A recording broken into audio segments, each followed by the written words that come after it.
15 வருஷத்துக்கு முன்னால் நான் வந்து கவர்மெண்ட் சர்வீஸை விட்டுட்டு தனியாக ப்ராக்டிஸ் ஆரம்பித்தேன். எப்பொழுதும் ரொம்ப நேர்மையாக ப்ராக்டிஸ் பண்ணுறவன். ஸோ அதனால் பேஷண்ட் அக்யூட் ஹார்ட் அட்டாக்னு வந்தோடனே நான் சொன்னேன், ராயப்பேட்டா ஹாஸ்பிட்டல் போகிறீங்களா, ஜிஹெச் போகிறீங்களா, அருமையான ட்ரீட்மெண்ட் உங்களுக்கு கிடைக்கும். இல்லை ப்ரைவேட்டில் நான் தான் பார்க்கணுன்னீங்கன்னா அனாவசியமாக 30-40 ரூபா செலவழிப்பீங்க. நான் சொல்கிறது 30 வருஷத்துக்கு முன்னால், இப்போ அதுவே லட்சத்தில். ஸோ செலவழிக்கணும்.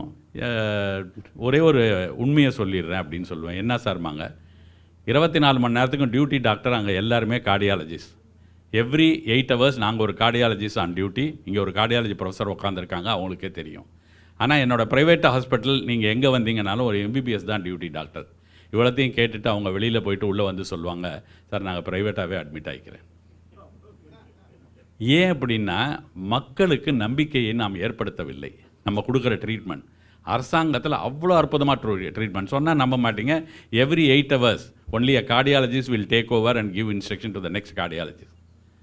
அப்படி பார்த்து கூட நல்ல பேர் கிடைக்காத காரணம் நெக்லெக்ட் பண்ணுறாங்கங்கிற ஒரு தவறான எண்ணம் ஜனங்களுக்குள்ளே வந்துருச்சு.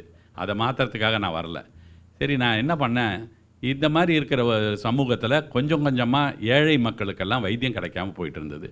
ஸோ எப்படியாவது எல்லாருக்கும் பணம், எல்லாருக்கும் நம்ம வைத்தியம் பண்ணுற மாதிரி இருக்கணும் அப்படின்னு சொல்லிட்டு தான் இன்றைக்கும் ஏழை பணக்கார வித்தியாசம் இல்லாமல் எல்லோரும் வருவாங்க. நான் லைஃப்பில் ஃபஸ்ட்டு ஆரம்பித்தப்போ என்னோடய கன்சல்டேஷன் ஃபீஸ், இப்போ இருக்கிறவங்க யாரும் இதை கேட்டுறாதீங்க, அப்புறம் அதை வந்து அந்த கன்சல்டேஷன் ஃபீட்டை கொடுத்துட்டு போயிடுவீங்க, 3 ரூபா 5 ரூபா.